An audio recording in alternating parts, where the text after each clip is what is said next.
మహబూబాబాద్ జిల్లా బయ్యారంలో ముఖ్య కార్యకర్తల సమావేశం నిర్వహించారు. ఈ సమావేశానికి ఎమ్మెల్సీ తక్కిలపల్లి రవీందర్రావు పాల్గొన్నారు. రైతులను ఇబ్బందులకు గురిచేస్తున్న వానరాలు, సునకాలు నివారించాలని ఎమ్మెల్సీ విజ్ఞప్తి చేశారు. కుక్కకాటు, కోతికాటు బాధితులు రోజురోజుకి పెరుగుతున్నారని ఆవేదన వ్యక్తం చేశారు. వానరాలు, కుక్కల బెడద నుంచి ప్రజలను రక్షించాలని సీఎంకు ఎమ్మెల్సీ లేఖ రాశారు.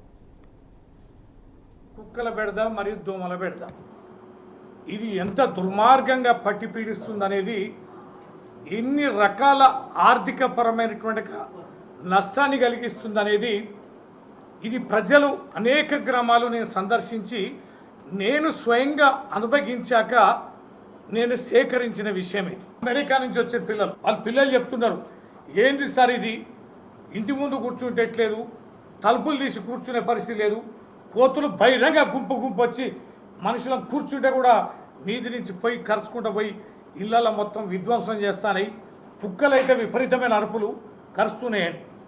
ఈ రకంగా చూస్తే ఎన్ని రకాలుగా అంటే నేను మొన్న సేకరించిన కొంతమేరకి ఏది అసలు ఏం జరిగిందనేది సేకరిస్తే మీకు ఈ బుక్ అంతా ఏది అటాక్స్ డిసెంబరు 12, 23 నుంచి 10/8 వరకు సేకరిస్తే 343 కేసులు కేవలం డాగ్ బైట్